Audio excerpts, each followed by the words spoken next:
Pembela Islam atau yang lebih dikenal dengan FPI sebagai wadah kerjasama antara ulama dan umat dalam menegakkan amar ma'ruf dan nahi munkar ternyata kemudian hidup dalam kontroversi. Belakangan, bahkan masyarakat lebih mengenal organisasi yang mempunyai laskar pembela Islam ini sebagai tukang gebuk. Karena FPI yang awalnya hanya beraksi dalam penutupan klub-klub malam di tempat-tempat yang diklaim sebagai tempat maksiat, kini justru berani membenturkan diri ke dalam konflik dengan organisasi berbasis agama lain, melakukan pengerusakan, dan bahkan melawan aparat keamanan. Jejak kontroversi FPI itu bermula sejak tahun 2001. Ketika itu, Oktober 2001, FPI berdemonstrasi di depan Kedutaan Besar Amerika Serikat sampai merobohkan brigade yang dibuat aparat keamanan. Kejadian itu kemudian berbuntut pengepungan markas FPI di Petamburan oleh polisi. Bentrokan pun sempat terjadi antara pengikut FPI dan aparat kepolisian.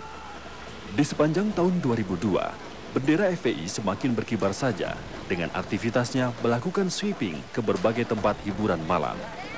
Sebenarnya aksi kekerasan FPI sempat menuai tindak hukum.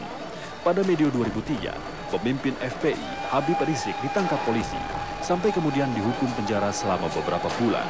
Di akhir tahun 2003, refleksi FPI menegaskan bahwa FPI tidak akan lagi menekankan perjuangannya lewat gerakan massa dan kelaskaran.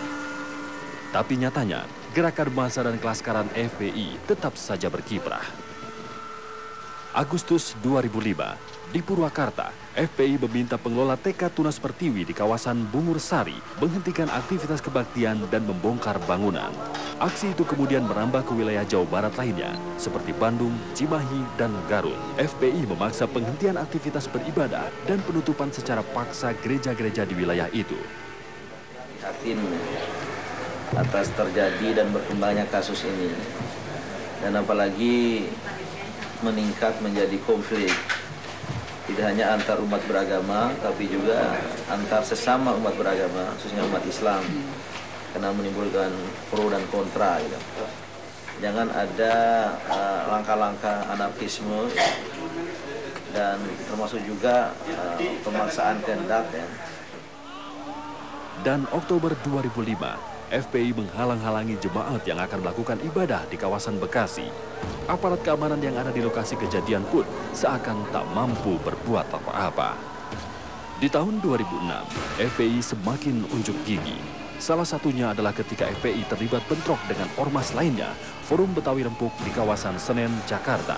Kedua kubu bentrok justru di tengah-tengah permukiman warga. Di tahun 2006 juga FPI menyerang dan merusak kantor majalah Playboy Indonesia. Maret 2007, FPI menyerang massa Papernas di kawasan Duku Atas, Jakarta. Bahkan ketika polisi datang pun, FPI justru membuka konfrontasi dengan pihak kepolisian.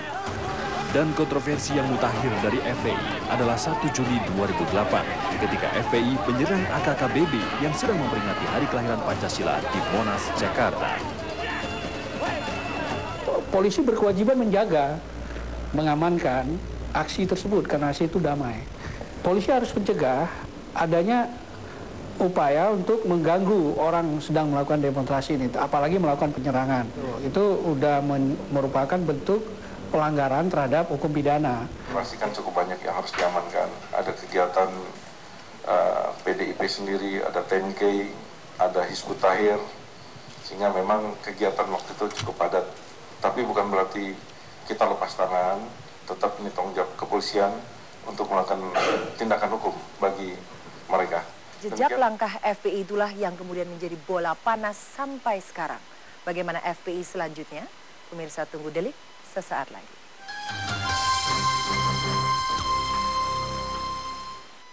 Selamat ya.